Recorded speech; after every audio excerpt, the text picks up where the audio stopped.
Hi, friends. Welcome to another episode of the 10 Laws Podcast with East Forest. I am Easter Forest. Thanks for joining me this week. We have a wonderful conversation with Keith Campbell. Keith is an expert on narcissism.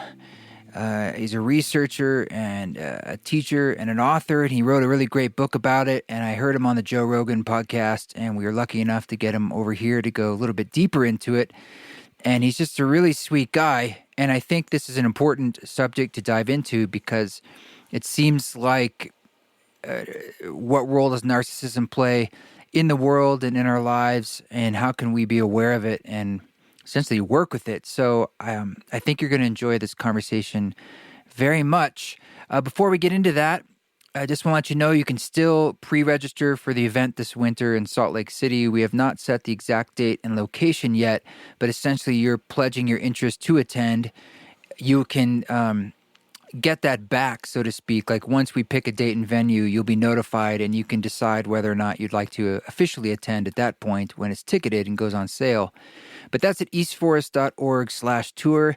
You can learn more about that East Forest ceremony concert that's going to be live in person with all the COVID protocols we can muster. As you can imagine, it's a very dynamic, moving process right now. So we're just trying to make sure we can do what we want to do and putting all of our ducks in a row.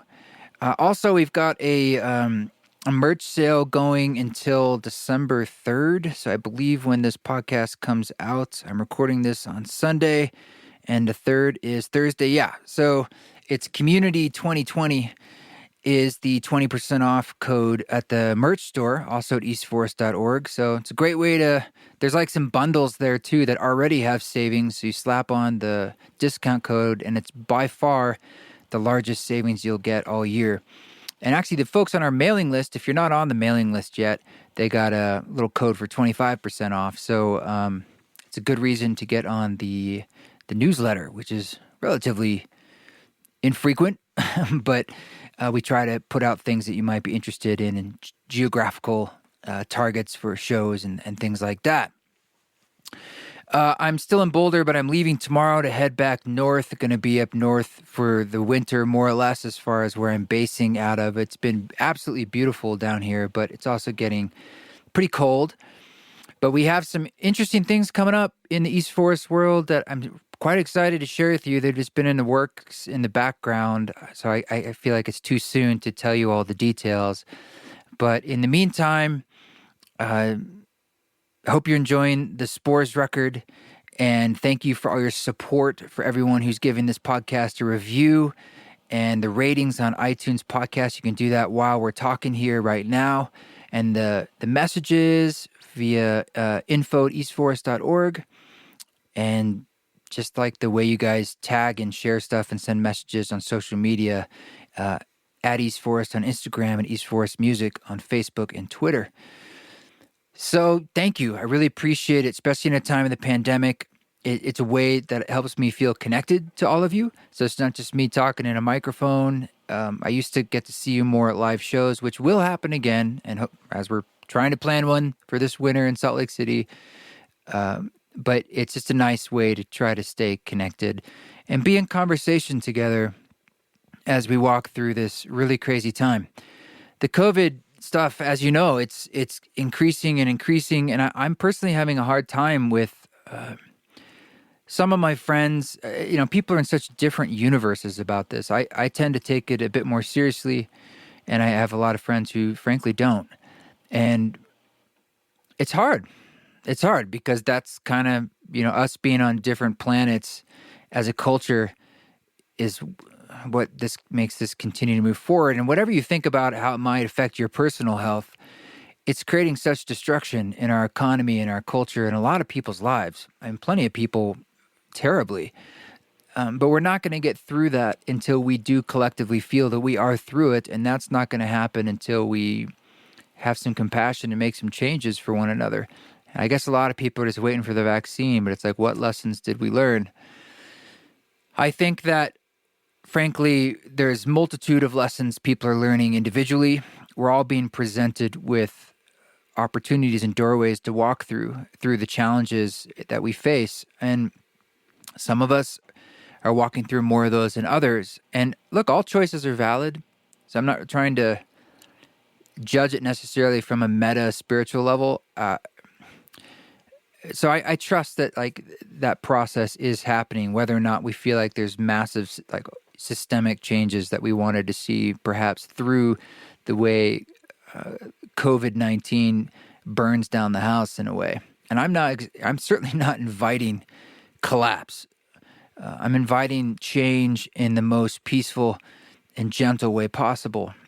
But often ways, the only ways we do that as human beings is through burning the fields in a sense. And we have been doing that. And I'm not looking for things to completely fall apart, and I don't think they will. But I know we're all very afraid along the edges, emotionally, spiritually, and physically, financially, all these different ways. So hang in there. Everything moves. The water continues to flow, and hang in there, folks. Just keep walking, okay? Keep breathing. But for now, let's put on our noggins so we can learn a bit from this great conversation with our dear friend, Keith Campbell.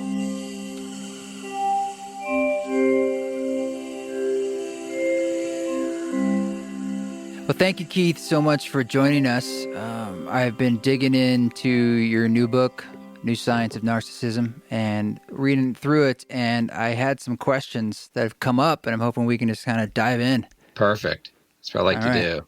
I know you've been talking about this a lot, but I have a feeling you like talking about it, so that's okay, I hope. I like, when people have questions, I'm happy to answer them, Usually I'm teaching, everyone's looking at their phone, Somebody cares.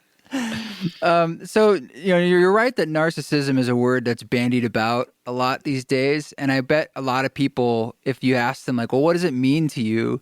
They have a broad definition, and one thing that came up by reading your book is that there's these different types of narcissism, but before I get into asking questions about it, I'm realizing that it's probably important and helpful if you can give us a little bit of a description about like what it is, because you also differentiate between sort of like natural narcissism and NPD or the more clinical form. Yeah, exactly.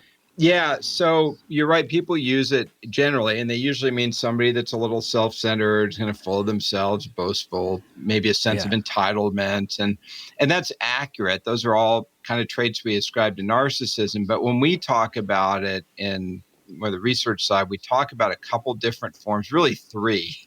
Yeah. But what you encounter mostly when you're talking to people about narcissism is this grandiose form of narcissism, which is this combination of maybe callousness and a lack of empathy and a sense of entitlement, but also maybe some drive and extroversion and ambition and maybe charisma and likability. So these are characters that you end up working for, go into politics. You see them in performance and entertainment because they're people that are kind of likable and driven, and they're full of themselves, but you put up with it because they're entertaining and they're fun to be around. So that's this more grandiose form of narcissism. And so that's usually what people are talking about. And then there's this other form, which is people who have the same sense of entitlement and think, they should be treated better by the world, but they're a little bit insecure. They have sort of low self-esteem, they're anxious, depressed, and we call this vulnerable narcissism. And there's other terms like thin-skinned or covert or hypersensitive narcissism. And so these are folks that, they fantasize about being great. They fantasize about getting the attention they deserve, but they're a little bit shy to do it. And so they end up maybe talking to their therapist about it, or maybe you see it online a little bit, but you're not really seeing this grandiosity. You're seeing a lot of depression. I mean, that's how it manifests. People are like, I'm depressed. No one pays attention to me. And you go, you want love? No, I really just want people to realize what a great person I am and how awesome I am. Like, but you haven't really done anything. So that's more the vulnerable form. And I should point out, people can have both of aspects of both these traits in their personality. Sure. To make it a little more complicated. And the vulnerable form is what people often will see who are therapists, because these folks will end up in therapy more.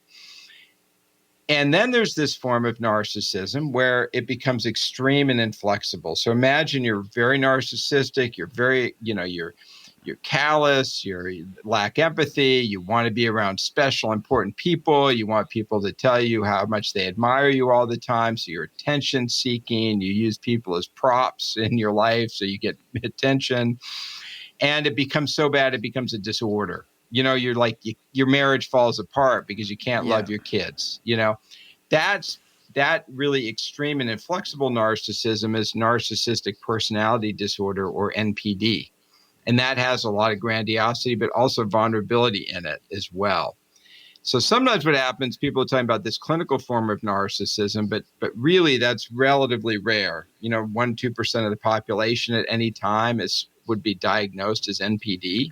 But there are a lot of people who are narcissistic where it kind of messes up their life, but it's not a clinical disorder. It's just a personality. That's what I wanted to get to, is like, I'm not hearing you really say it. I'm guessing you're not saying that narcissism as a thing is inherently pejorative, that it depends, like, and it has this spectrum. And so I want to know, where is the line where it does become an impairment to the world, really? Yeah, and maybe I should be more direct about that. People use narcissism. It's usually a pejorative thing. Like, no one's like, "Hey, Keith, you're such a narcissist." I'm not like, "Great," right. It's usually sweet, vulnerable narcissism. Yeah, right, sweet. It's usually not considered positive. And the reason is because it's interpersonally. If somebody's narcissistic, it means they're kind of selfish and mean, and we don't really like people like that. So it's not something you want to be called. But when you look at it as a trait in the world, like I do, I think of it as a trade-off. That narcissism is really good in some situations, it's really harmful in some situations, and it works at low levels. But if it gets too extreme, it can be a problem. And so I very much see narcissism as existing on a spectrum where we're all kind of in there. And even in life, when you're younger, you're going to be more narcissistic. As you get older, you get kicked around a little bit. Your narcissism goes down. So I see it as something that exists on a spectrum. And this is pretty consistent in the field. It exists on a spectrum, and it's a trade-off where it has benefits in certain contexts, especially in the short term or in context of power or leadership. And it has a lot of costs, and those costs are usually, borne by other people, or you see them in the long term. So you might be a really narcissistic celebrity, and you have this great life, and you feel you're awesome, and you die alone, and it sucks because you're suffering, and you have no one there.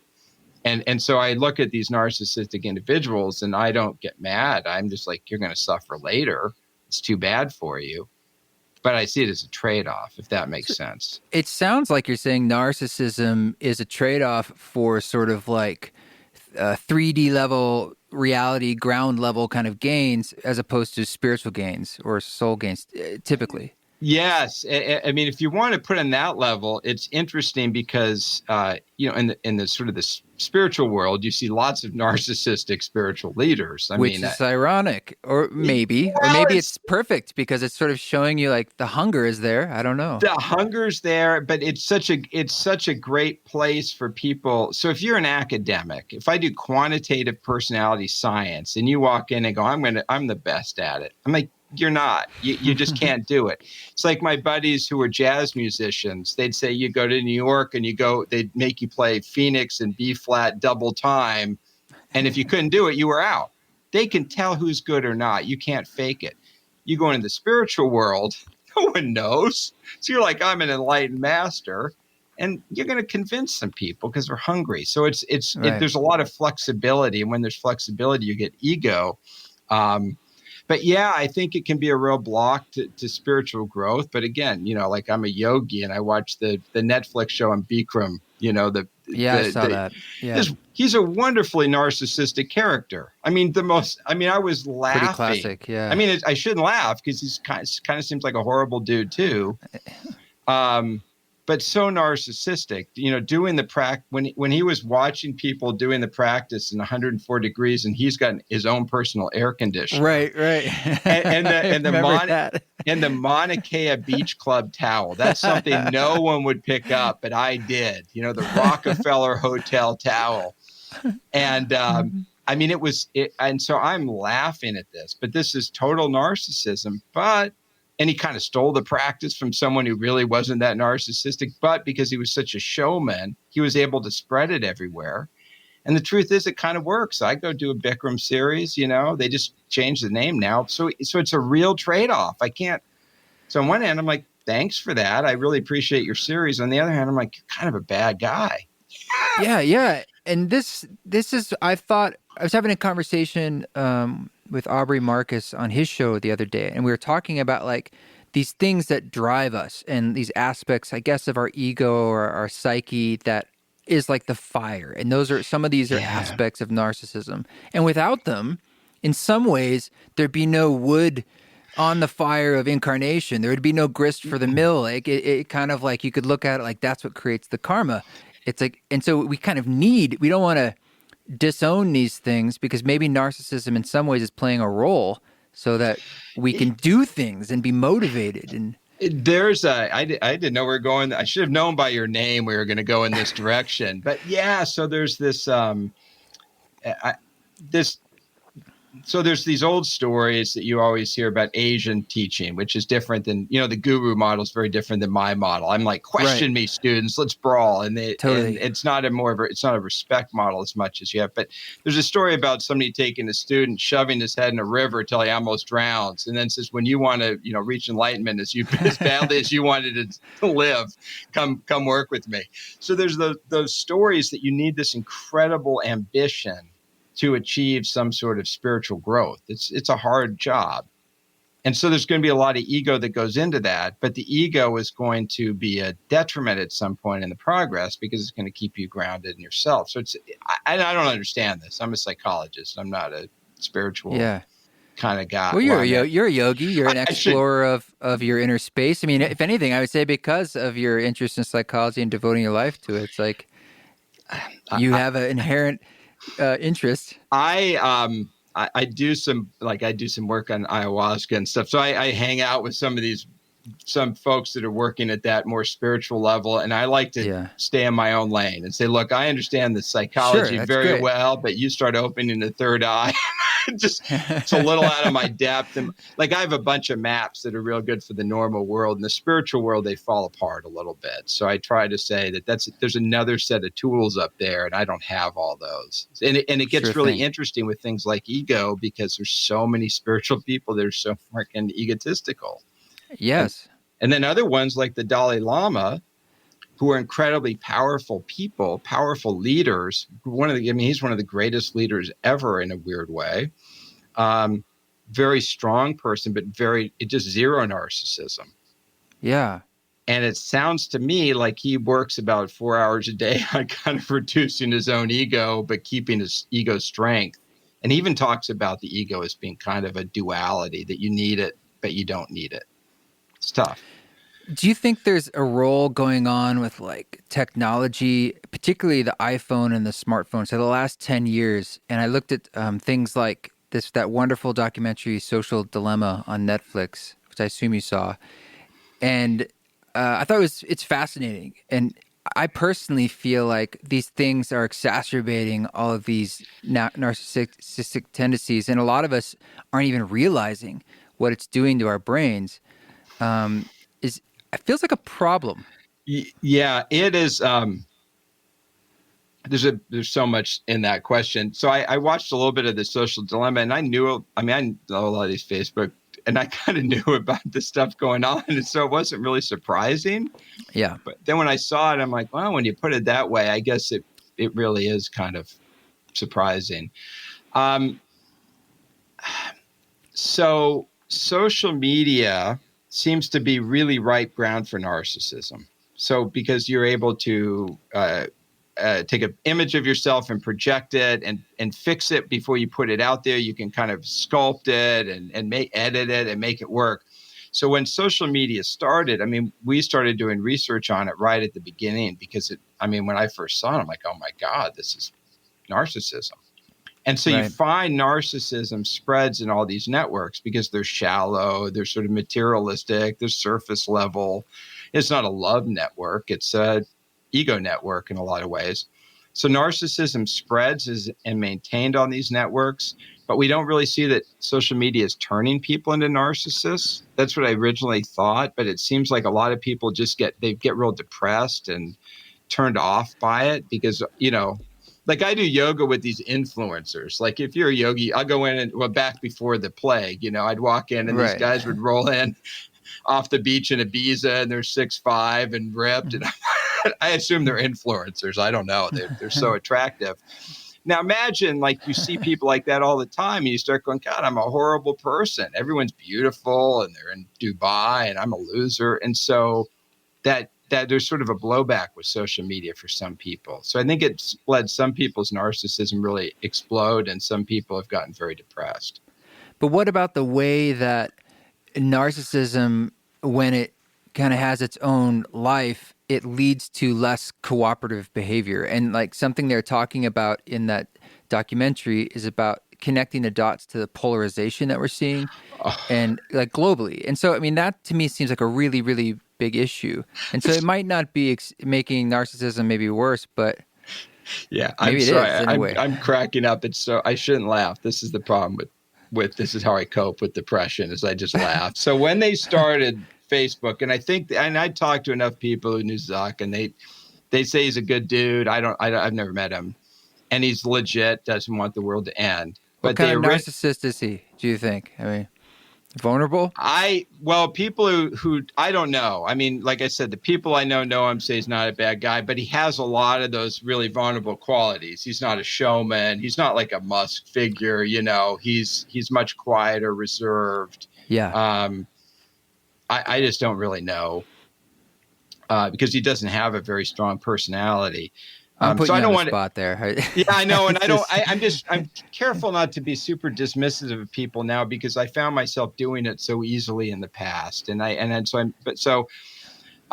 But when they started saying, we're going to connect everyone and we're going to get everyone to hug I thought this isn't how people work. You bring people together, they kill each other. I mean, I'm a social psychologist, I just think this is crazy, but they really thought that would happen, I think. And they managed to bring the degrees of separation of people and kind of cut it in half from 6 to 7 to maybe 3.5. That. Yeah. And so that to me, that's really a profound thing that people don't talk about a lot. And what that did was just lead to conflict. It led to a lot of cool stuff. I mean, it was really interesting stuff happens when you link the world up, but you get huge amounts of conflict. Because you're just bringing all these different people together and they sort sorting into groups and they're sorting into groups at scale that no one even understands. And what groups do is they fight with each other.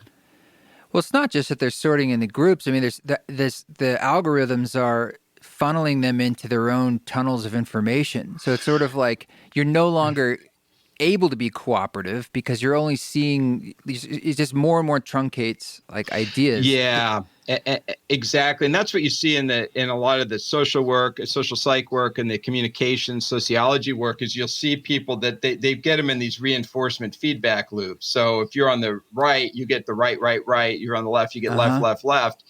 And the way people, when groups polarize, the people that are the coolest are always the most extreme. Right. So if you're in the you're in the good guys group, you're going to want the best guy. And if you're in the bad guys group, you want the meanest guy in charge. Like when I was a kid, we had like the Oakland Raiders. They were like the tough football team. And the coolest Raiders guys were the guys in the fans that were kind of drunk, smoking cigarettes, because they were the real fans. But if you were a good team, the good, nice team, the fans would be the nice. Anyway, groups polarize. So we're setting up this system that demands people get funneled into extremes and then they fight. Yeah, of course. That's the way it's wired. It's terrible. Have you found, though, that if humans generally are exposed to diversity of ideas and people, that actually that leads to like an inherent cooperativeness? No, not at all. No, people, this is old. The tribalism is just built into our genes, you're saying. Yes, this is classic social psych. So you take people, you can put them into groups very, very easily. I mean, the old days, they just say, estimate how many things were in a jar. And if you said this, you give them a number, they go, okay, you're an overestimator. You're in this group. And they used to divide, you're an art guy. They'd appreciate this. They used to tell kids, like, I always saw these studies going, do you like this painting? It was Paul Klee versus Kandinsky. And they look kind of the same. And people are like, okay, you like Klee, you're on this team. You like Kandinsky, you're on this group. And the groups would start to fight. It's very easy to get people to identify with groups and get them to compete with each other. It's just it's part of our nature. That's why we split up all the time. I mean, is something in that epigenetic, like we've just learned to like protect because we had to? The way, yes. I mean, it's very interesting how people's ego works. So at an individual level, people who are narcissistic are the combative ones. So if I'm going to, and this is what's going on now politically with, all the shaming that's going on, the people that are out there in your face are going to be narcissists. It doesn't matter what side, because they're willing to go out there and push their opinion on you. Mm-hmm. So individually, people that are jerks are narcissists. But when you start aggregating into groups, the groups made out of really cooperative people can be really, really nasty when they fight other groups. Yeah. Well, yeah, we see that a lot. Yeah. So you think of the Japanese in World War II. You go to Japan right now, if we flew to Tokyo, we were walking around, everyone would love us, we'd feel totally safe. People would be kind to us. Everybody would be cooperative. It'd be great. But you bring that group as a group in World War II and give them a mission and say, protect the God Emperor. You got to protect your group. And you get all these really group-oriented people together, and they'll go crush anyone. So when you get a bunch of loving people together at scale, they can turn into a narcissistic group, if that makes sense. So these things work a little differently where we are. Man, this gets into me thinking about like free will. And like, because you write a chapter on sort of like, in essence, self-monitoring our own narcissism or ways to notice it and what to do about it. So I want to talk about that because at the end of the day, it does come down to individuals making choices, and whether or not it's groupthink or how much agency they have over those choices.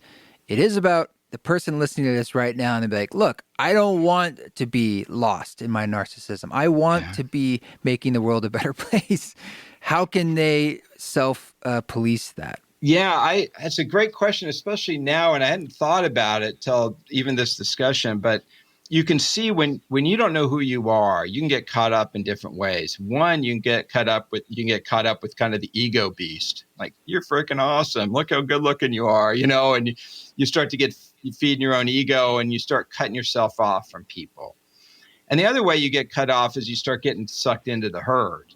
Start getting sucked into the social media. And I don't know who I am, but if I identify with something else that's bigger than me, I can feel stable. A lot of that. Yeah. And there's a lot of both those things going on right now. And it's really, they're both really dangerous. And I think the challenge is like, how do you just know who the hell you are? With narcissism and regulating your own narcissism, often it has to do with the interpersonal processes, I think, because that's where I see a lot of the problems people have. It's like if you're narcissistic in the recording studio, big deal. If I'm narcissistic with a bunch of people talking about science, nerding out, it's fine. If I'm narcissistic with my family, with my friends, when I'm with normal people, that those interpersonal spaces is where your own ego can kind of damage you. And so what I suggest to people is try to notice that, and maybe you're not being compassionate enough. Maybe you realize, like, God, I don't have the loving relationships other people have. This is something people notice. They want to have loving relationships. Something I notice is, I'm fine at a podcast because I can talk forever, but I go talk to people and I'll just talk over them all the time. I don't listen. I'll just overwhelm people because my personality, I'm like, I try to dial that back. I'm like, just, start to notice where your ego's interfering with other people and dial it back. Yeah. So a lot of it for me is sort of focus on those interpersonal domains, take a moment to listen to other people, see what they're doing, and really, if you can get your interpersonal life right, where people go, Keith's a decent guy. East a decent guy. He seems like a good guy. If you got that right, your ego won't get you in too much trouble. I mean, you might, but you avoid most of the problems having good relationships. Yeah.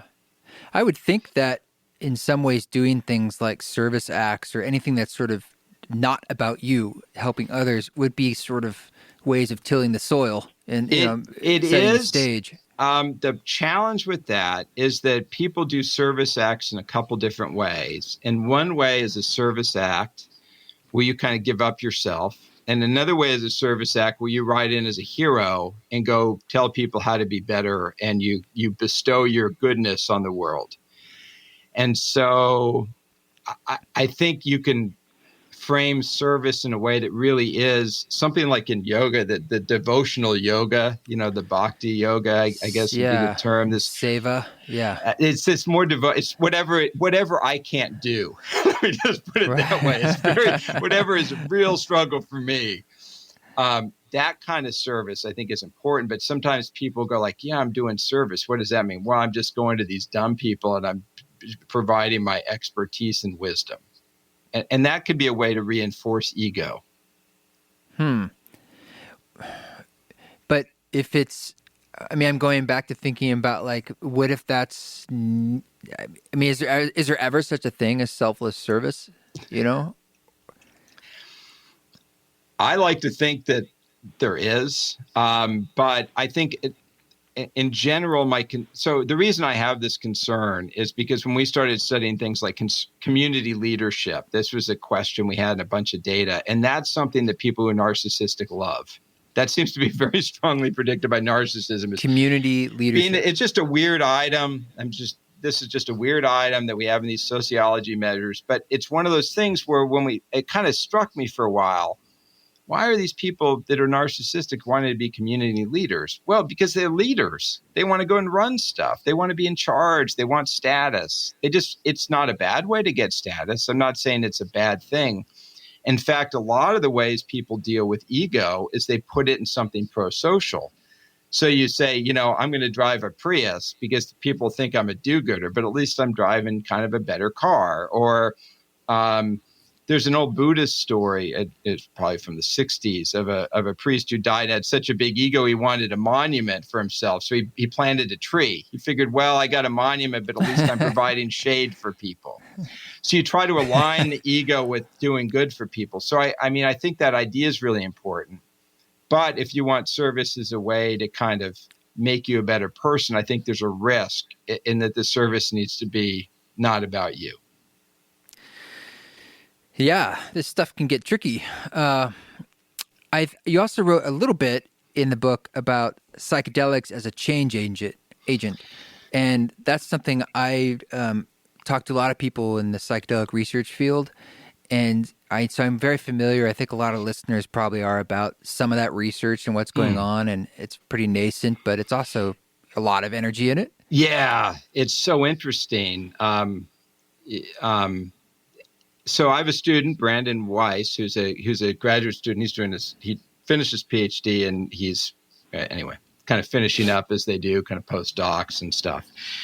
And he's a psychedelic researcher, and he did his dissertation on ayahuasca. So we've been studying personality change in ayahuasca for about 3 years. So that's kind of I have a very limited knowledge. Yeah. But it turns out I kind of know more than a lot of people just because no one knows anything. But I am not a psychedelic researcher. I just have done some.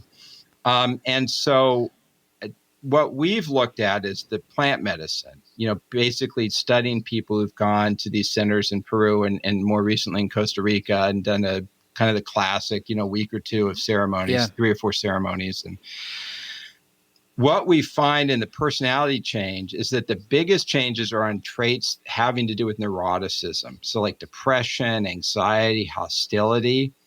That relieving that people's change seems to be in those areas primarily. And those numbers are actually pretty big. I mean, this isn't clinical science, this is personality science, but the numbers, my jaw kind of dropped at some of these changes. Wow. Very positive. And I've talked to, like Kelly at Heroic Hearts and some of these groups that work with vets going down to treat PTSD. And I think the reason why the plant medicines are so important with, so effective with things like PTSD, or maybe that look that way. I shouldn't say they haven't done really good trials, but they look that way. It's because it's helping with this neuroticism piece, this anxiety and this depression and this. So when we look at something like narcissism, it's a little more complicated because on one hand, you think with their vulnerability should get better. People should be less neurotic and less unstable, and we should see some improvement there. And I think we do. I've looked at the data, but it was very quickly. I mean, it was Brandon sent me some stuff. But you also see maybe people are going to get more extroverted a little bit. And that might lead to more grandiose narcissism. So I think as a narcissism treatment, I think these plant medicines aren't going to be the right thing. I think they might be for some people. But I think for things like addictions, PTSD, depression, anxiety, I mean, they're going to be dynamite. Yeah. Narcissism, I keep trying to remind myself that, like, it's not like something you're trying to completely ameliorate, because in a lot of ways, it's like it's a necessary part of our personality in the world to get things moving forward. Like you're saying, if it's a motivation to be more extroverted for someone who wasn't doing anything, I mean, perhaps that's good. Right. Yeah. Right. You get somebody who's kind of shy and they're kind of haven't been doing much. And then now they feel some love for themselves and some peace. And like, I'm going to go out and make some friends. I'm going to go out and make a difference. Well, that takes a little ego to do that. You're not turning people into egomaniacs. Sure. Now, you do find people with psychedelics that get inflated, just like you do with all spiritual stuff. And maybe I've seen this. That. Yeah, I've people seen that. But I run into these people, they're like, dude, everything's God. It's all consciousness. I'm just a manifestation of consciousness on this earth. And I'm like, yeah. So, okay, that's great. But they get really inflated with it. Right. And so that's a risk with these psychedelics that, I mean, I don't know how I don't know enough to know how they screen for that, except maybe with bipolar disorder or something. But I do think that's a risk where people can see something really profound and have to share it with everybody. I don't know. What's your experience with that? Because you sounded. Well, I've had a lot of personal experience, and I'm just familiar with the studies, and I know some people involved in the different studies, and I've worked on creating music for some of those. Which I'm happy to talk about. But but I've just seen a lot of people in psychedelic circles that it's a mixed bag. Like on one hand, which is just an interesting anecdote, I would meet a lot of people who are psychiatrists and psychologists doing the work themselves personally. They're fascinated by it. They would say, "Oh, that's just like doing 10 years of therapy and a week." It's so intense. I think it was 100 years of psychoanalysis in 10 minutes. Might have been my pretty line. Much. I mean, it's really humbling got that at same times. Line, yeah. And so people who love the inner landscape and study it, I think they can be quite fascinated by this. But I also see people who keep coming back over and over and over again, and I sort of just wonder, like, well, the purpose of it seems to be to have these felt experiences and face things and then come back to the world to make whatever sorts. I mean, you're meant to be, we're here. Yeah. This is what we're doing. And so it's sort of like Ram Dass had a line about always getting high, but then you have to come down. And so you want to be on this yo-yo, or eventually you're going to be here. So you're not having to be going up and down all the time. Yeah. And, before enlightenment, chop wood, carry water. After enlightenment, chop wood, carry water. And that's something I talk to a lot of people in these kind of communities, and I find it. You can tell I find it fascinating. And I've done but my training, I only talk about things as an expert that I'm an expert in, and my training in this is. I mean, I've got my junior shaman's license, it's just ridiculous. It's kind of like my little patch, I'd have no business talking to anyone about it except as the personality side. So I guess what I worry about with the maybe some of the psychedelic training is when people discover this without the self, without training, they get this mind. I imagine a kid smoking DMT and seeing a bunch of deities and no container to put that in, no space to put it in. That's a big point. Yeah. It would be a risk more so than somebody who's really practice some shamanic medicine where there's a place to put this stuff in. There's a container. I can make sense out of what you just saw. We call it this. People see this all the time. And so you're less likely to just go, I'm the only person who's ever seen God. And maybe some of it is just the structure, and we don't have the right structures because we have this tool psychedelics. This is just me. When I first kind of ran into this stuff as a social psychologist, I was talking to Catherine McLean. I don't know if you know her. She worked in. She's been on the show. Oh, Yeah. she's the Yeah, she's coolest, great. right? Yeah. Oh, she's awesome, right? So I Yeah. ran into her at a conference and I invited her down to Georgia and just because I was curious and talked to her about it. And what am I saying? I don't even know what I'm saying. I got so excited. Knew her. I love this stuff. And go on. She's done a lot of interesting research, and she's actually kind of stepped out in certain ways, sort of disillusionment with. I think she gets into a lot of interesting stuff about like medicalization versus decriminalization, and like the pros and cons, Right. and how we're going to like hold this stuff in society as it comes forth. And you talked about the container, and Yes. I think that's. See, music to me, if you look at ceremonies for thousands of years, the music is the central guide, whether it's a Lakota sweat lodge or an ayahuasca Icaro songs or whatever it is. And there's probably a reason how that helps us and what role it plays. And in a lot of these studies, I think that's a really, really, really important thing not to overlook. And I know it's challenging to quantify and qualify it because it's music, but it's a big part of what the experience is and how positive it is for people. And we need to have that ritual, that the aspect of ritual and ceremony itself and guidance is a large part beyond just the chemical that you're putting into your body and your brain. Absolutely.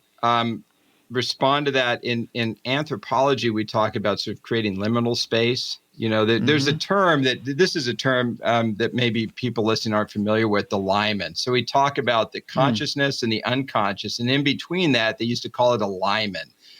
And we don't use the term limen much, but we say subliminal still. So we say below the limen, but we don't talk about the limen.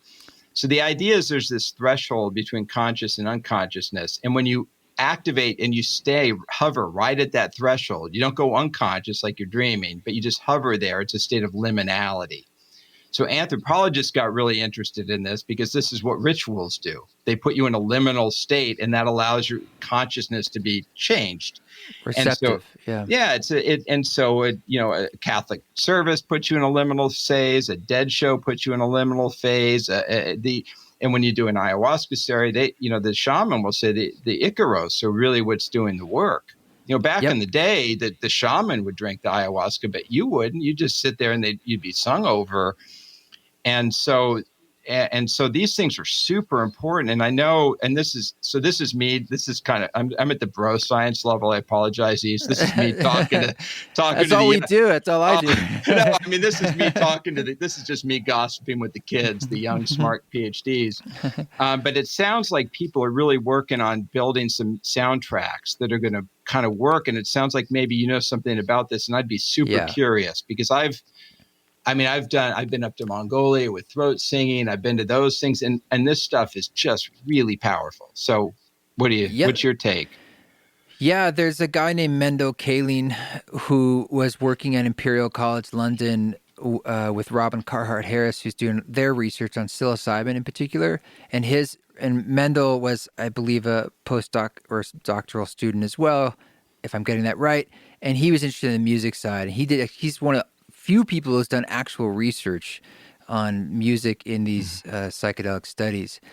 And I found that the playlist they were creating for like Johns Hopkins psilocybin research and even Imperial College, NYU and others, that none of the music was written for the psychedelic space. It's all great music, not all of it. It's a matter of taste. But it's like and I had been sort of creating music for many years that was actually specifically designed for that use.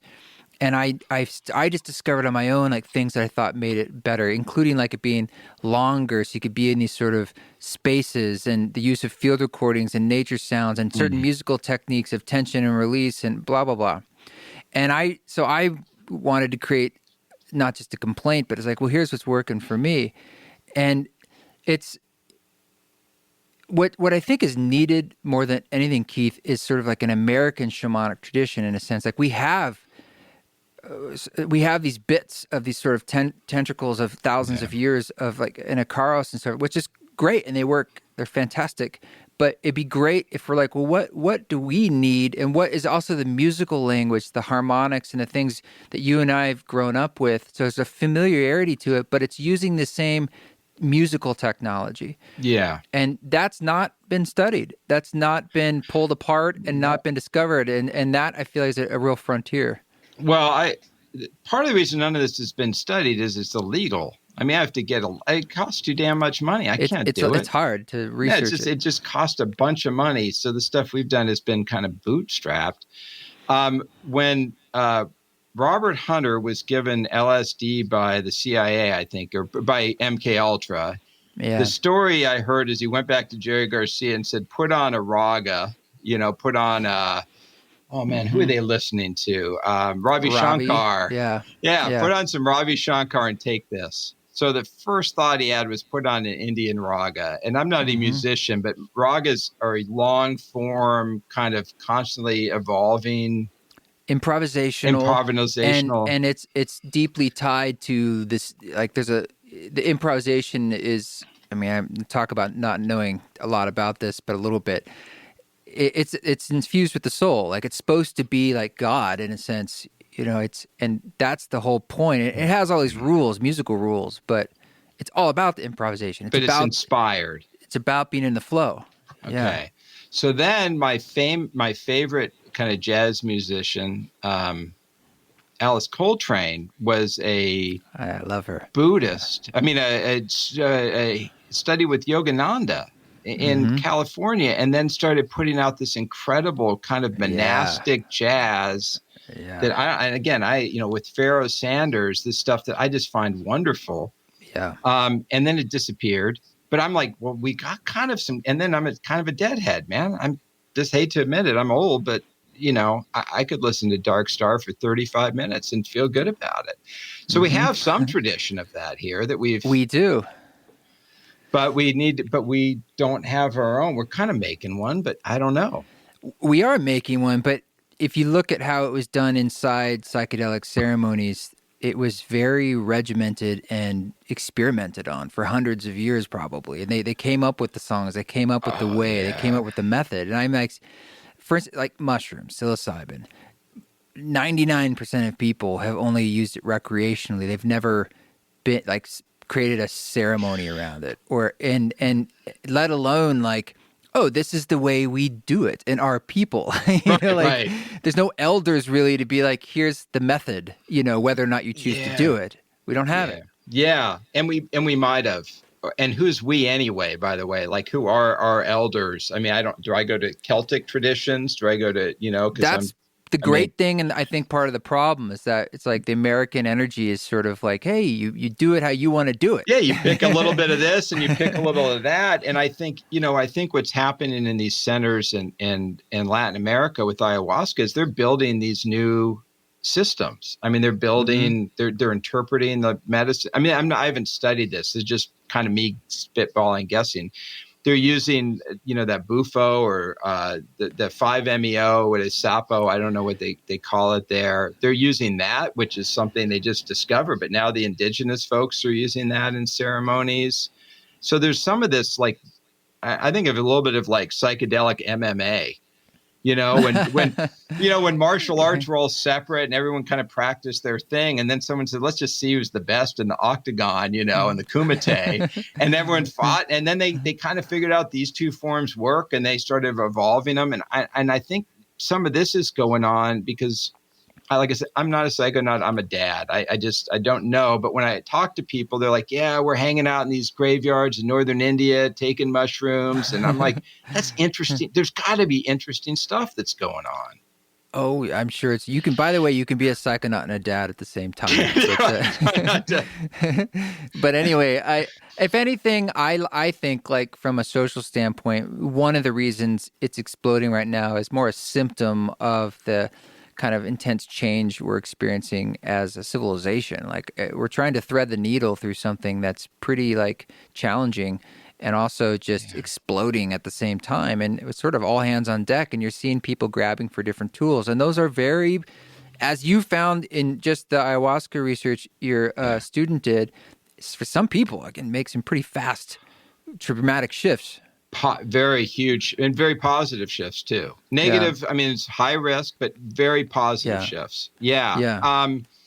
The other thing I noticed is we're kind of that I kind of get stuck on is this 50-year cycle where we're going back to the, civil rights movement and the space race and the reconnection with India and the consciousness movement. And we're kind of like, I'm kind of hoping it kicks off in the next year or two and that gets us out of this mess. I don't know. That's what I'm. Well, it actually leads into what I wanted to ask you is how are you hopeful personally? Like when you kind of look at all this stuff and all this research and everything all the work you've done. I am hopeful. I used to be a very cynical person though, so I don't think my hope is grounded in reality. I think it's grounded more in personality. And now I just decided I'm going to view the world. But I've studied social systems and social change and generational processes a long time. And I spend a lot of time looking at it. And everyone not everyone, but people in this business were kind of waiting for the world to go to hell in 2020. There's different models predicted it. Really? Oh, yeah. 2020 in particular. Oh, yeah. Yeah. Like Peter Turchin's models predicted 2020, the generational stuff. Strauss and Howard they called it the fourth turning. So I've been waiting for this forever. Okay. But there's these turnings and you go back and they're kind of on these different cycles. So the last one was 68, the 70s, but the other one before that was, 1920s. So these very intense generational cycles where things get chaotic. You can't really make sense of things. And we're in that kind of space now. And when you're in a space of chaos, my usual advice is go backwards, go deep, figure out what you had before. Like if you're when music music kind of runs out, people go back to the past. Let's go listen to some old records. Let's rediscover rock and roll. Let's rediscover, so you kind of go, well, maybe people should start looking inwards. And I don't know it seems like right now everyone's just going crazy, but maybe the psychedelics will help people look inward. I think it might help with some trauma with people. I have a lot going on. Yeah. I mean, there's a lot of trauma. There's a lot of people who can't connect with each other. And I think the MDMA can help with that. Anyway, I'm sort of optimistic that this will help people with suffering. But at the end of your book, you talk about sort of like an anecdote is essentially like an energy of love, as sort of obvious as it seems, but maybe there's no better way to put it. It's inclusive. It's cooperative. Yeah, I think so. I mean, it's a bit of it's not a real scientific way of thinking about it, but I like, what the hell? I've had a career. I can be a little more loose. But very much to me, if people are out there like, I want to be the best, I want to be better than everybody. I'm like, great. We need people who are out there being the best and killing it and being the best at everything. Have an ego, man. But have a heart too. And if you have an ego and you don't have a heart, you become a monster, but if you have an ego and you have a heart, you can be a warrior, you can be a great person.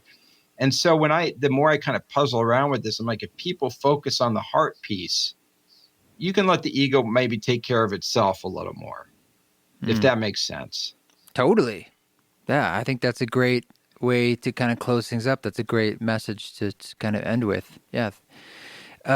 How can people find your work and connect with your new book? wkeithcampbell.com.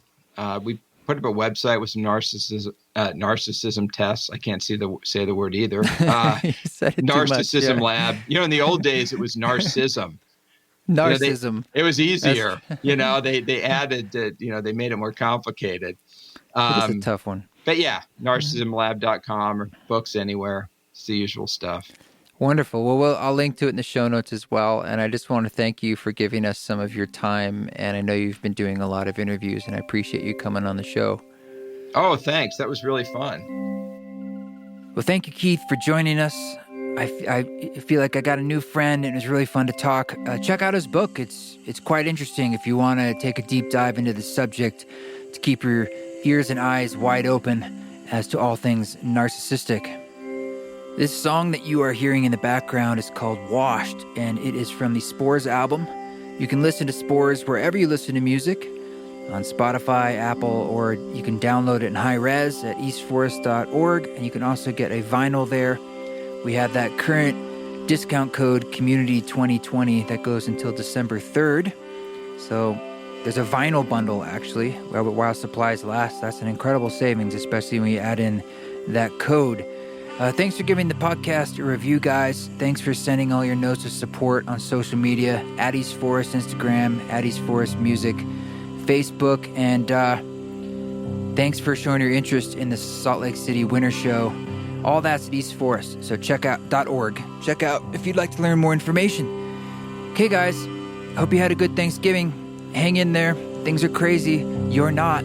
Keep walking your walk. Don't take any shit, but if you do it with grace.